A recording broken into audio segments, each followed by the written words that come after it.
नमस्कार दोस्तों, fact and fact channel में आपका स्वागत है। आज हम आपके लिए लेके आए हैं भानगढ़ के किले का रहस्य। भारत का एक ऐसा किला जहां प्रवेश करने वाले को पहले से ही चेतावनी दे दी जाती है कि सूर्योदय के पहले और सूर्यास्त के बाद इस किले के आसपास भी ना फटकें, अन्यथा इस क्षेत्र में आपके साथ कुछ भी भयानक घटना हो सकती है। राजस्थान में जयपुर और अलवर के बीच स्थित भानगढ़ के किले के बारे में वहां के क्षेत्रीय लोग बताते हैं कि रात के समय इस किले से कई तरह की भयानक आवाज़ें आती हैं। साथ ही यह भी कहा जाता है कि इस किले के अंदर जो भी गया वो आज तक जीवित नहीं आया, लेकिन इसका रहस्य क्या है यह आज तक कोई नहीं जान पाया। सिर्फ कुछ मिथक हैं जो भानगढ़ के अस्तित्व पर प्रकाश डालते हैं। एक मिथक के अनुसार भानगढ़ गुरु बालूनाथ द्वारा एक शापित स्थान है। गुरु बालूनाथ की तपस्या स्थली पहले से ही वहां थी और उन्होंने ही वहां इस किले के मूल निर्माण की अनुमति भी दी थी, लेकिन साथ ही ये चेतावनी भी दी थी कि महल की ऊंचाई इतनी ना रखी जाए कि इसकी छाया उनके ध्यान करने वाले स्थान के आगे निकल जाए, अन्यथा पूरा नगर ध्वस्त हो जाएगा। लेकिन वहां के राजवंश के राजा अजब सिंह ने घनघोर लापरवाही दिखाते हुए गुरु बालूनाथ की इस चेतावनी पर ध्यान नहीं दिया और उस महल की ऊंचाई बढ़ा दी, जिसकी वजह से महल की छाया ने गुरु बालूनाथ के ध्यान करने वाले स्थान यानी उनके तपस्थली को ढक दिया, जिससे गुरु बालूनाथ अत्यंत रुष्ट हुए और उन्होंने शाप दे दिया कि तभी से ये महल स्थापित हो गया।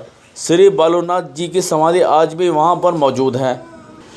एक दूसरे मिथक के अनुसार वहाँ की राजकुमारी रत्नावती, जिसकी सुंदरता पूरे राजपुताने में अद्वितीय थी, वह जब विवाह योग्य हो गई थी तो उसे जगह जगह से विवाह के प्रस्ताव आने लगे। वह इतनी सुंदर थी कि देखने वालों को एक मानवी नहीं बल्कि अप्सरा प्रतीत होती और देखने वाला एकदम चौंक जाता कि कोई इतना सुंदर कैसे हो सकता। एक दिन एक तांत्रिक की निगाह रत्नावती पर पड़ी। वह उस पर मोहित हो गया और उसने राजकुमारी पर तंत्र शक्ति का दुरुपयोग करके उसको प्राप्त करने की ठान ली। अब वह तांत्रिक राजकुमारी की हर छोटी बड़ी जानकारी जुटाने लगा, क्योंकि उसे हर हाल में राजकुमारी को पाना था। एक दिन उसने देखा कि राजकुमारी रत्नावती का नौकर राजकुमारी के लिए इत्र खरीद रहा है। तांत्रिक ने पहले तंत्र विद्या का दुरुपयोग करते हुए उस सुगंधित इत्र को प्राप्त किया और फिर धोखे से उस इत्र में अपने काले जादू के मंत्रों का प्रयोग किया और उसे राजकुमारी रत्नावती तक पहुंचा दिया। लेकिन राजकुमारी के एक विश्वासपात्र ने उसे ऐसा करते हुए देख लिया और समय रहते राजकुमारी को उसके बारे में बता दिया। राजकुमारी ने उस इत्र की बोतल को एक चट्टान पर रखा और उसे नीचे फेंक दिया। तांत्रिक को मारने के लिए राजकुमारी रत्नावती ने एक पत्थर लुढ़का दिया, लेकिन मरने से पहले उस तांत्रिक ने समूचे भानगढ़ को नष्ट करने का शाप दे दिया और उसका शाप सत्य साबित हुआ। ये सारी कहानियाँ मिथक हो सकती हैं, लेकिन प्रत्यक्षदर्शियों के अनुभव रोंगटे खड़े कर देने वाले हैं। कुछ लोगों ने तो सैनिकों की पूरी एक टोली के चलने की आवाज़, उनके वस्त्रों की आवाज़ और उनके अस्त्र शस्त्र के खनकने की आवाज़ वहाँ सुनी है।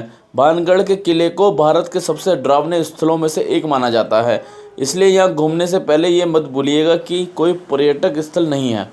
दोस्तों, उम्मीद करता हूँ कि मेरे द्वारा दी गई जानकारी आपको अच्छी लगी होगी। अगर आपको मेरे द्वारा बनाई गई वीडियो अच्छे लगते हैं तो मेरे चैनल को सब्सक्राइब कीजिए, मेरे वीडियो को लाइक कीजिए और आपका कोई सजेशन हो तो कृपया कमेंट बॉक्स में कमेंट करके बताइए। ओके दोस्तों, बाय बाय, टेक केयर।